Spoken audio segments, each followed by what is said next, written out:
चणा डाळ, उडीद डाळ, मेथ्या, मिरं, जिरं, मोहरी, धणे, मिरच्या आणि हिंग. एवढं ते हे सांबार मसाला ना, सांबार हे मसाला लागणार. चणा डाळ एक एक काय ते भाजते का 1-2 मिनिटं. उडीद डाळ भाजते आता. हे ऑलरेडी हे काय टाकलं, धणे, जिरं, मिरं,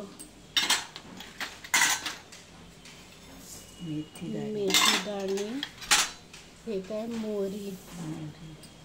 हे ऑलरेडी चणा डाळ आणि उडीद डाळ. मिक्सरला लावायचं. हे गार करत हे ठेवायचं का 1-2 हे मिनटं आणि मग हे मिक्सरला काय हे लावायचं. अर्धा तास तरी लागेल ना गार करायला. मिक्सरमध्ये टाकते ना मिरच्या हे वाटायला. हिंग पण काय हे टाकले ना. आता हे मिक्सरला लावते ना. हे आई हे इतकं आहे ना. हिंग टाकते ना थोडंसं. मिरची भाजून ते रोळा बनवले म्हणजे तीच ना. हे बेडगी मिरची आणि हे काश्मीरी ते कमी फेण झाले ना म्हणून जास्त टाकते.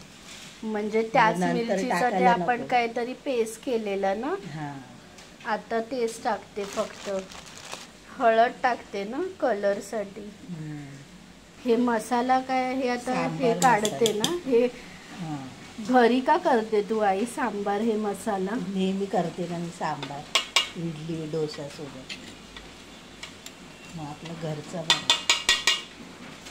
एका वेळेला 2 चम्मच भरून हे सांबार मध्ये ना हे टाकायचं. आणि हे किती महिने टिकतं म्हणजे मसाला? ते टिकेल 6 महिने वगैरे. हे गार ना मम्मी होण्यासाठी हे ठेवायचं अर्धा तास भरून ठेवायचं जार मध्ये वगैरे ना. हे डब्यात वगैरे आपल्या बरणीत वगैरे. झाला ना मसाला.